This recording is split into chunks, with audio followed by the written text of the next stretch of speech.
Most of the nation tuned in to watch the violence unfold at the U.S. Capitol yesterday. Many in our own homes, in front of our own televisions, some with our young children watching as well. Joining us today is Dr. Douglas Goldsmith. Dr. Doug is a clinical family psychologist. He's joining us to discuss how we can talk to our children about what they are seeing on TV. Thank you so much for joining us today. And Doctor, first of all, how do we even talk to our kids about all this? No, I've been seeing and talking with children for the past 2 days who have been very upset by this. They are really terrified, especially the older kids who have a little different understanding, that we're headed towards civil war. And they all found themselves feeling extraordinarily anxious about this yesterday, feeling like their world is coming apart. It's a very serious issue for children and families. So what can happen if a child does see too much violence? How can something like we all watched yesterday really impact them?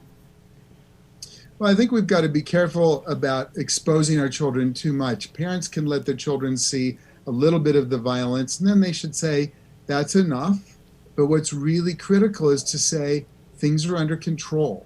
The government is taking care of this. Police are taking care of this. And we're safe, and you don't need to worry, and you can go to bed feeling secure tonight. That's really important. I love that idea of the follow through there and that we are okay. The one big question a lot of us have is, do our kids even need to know about this? Some argue it's part of history. They need to know what's going on. Others think we need to protect them from this. So when it comes to that question, what do you believe is the best decision for our children? You know, protecting our children in this day and age has become extremely complicated. I talked to junior high and high school kids who said the chatter started right away in the hallways because kids are on their phones and kids are aware of it.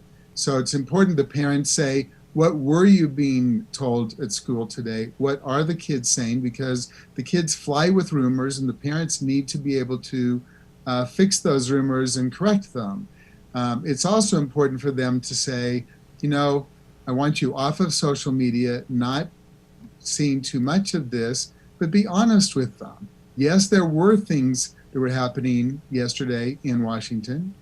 Those were people that were very angry about the presidential outcome.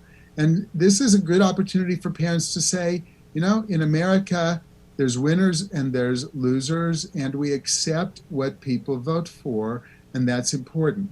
And they really need to help the kids understand how should people have responded to this election. For many kids, this was their first, maybe their second election.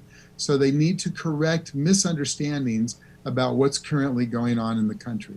Now, Dr. Doug, finally today, are there certain behaviors we need to be watching out for that could be a sign of anxiety, of fear, being more than just something to talk about, but something we really need to address?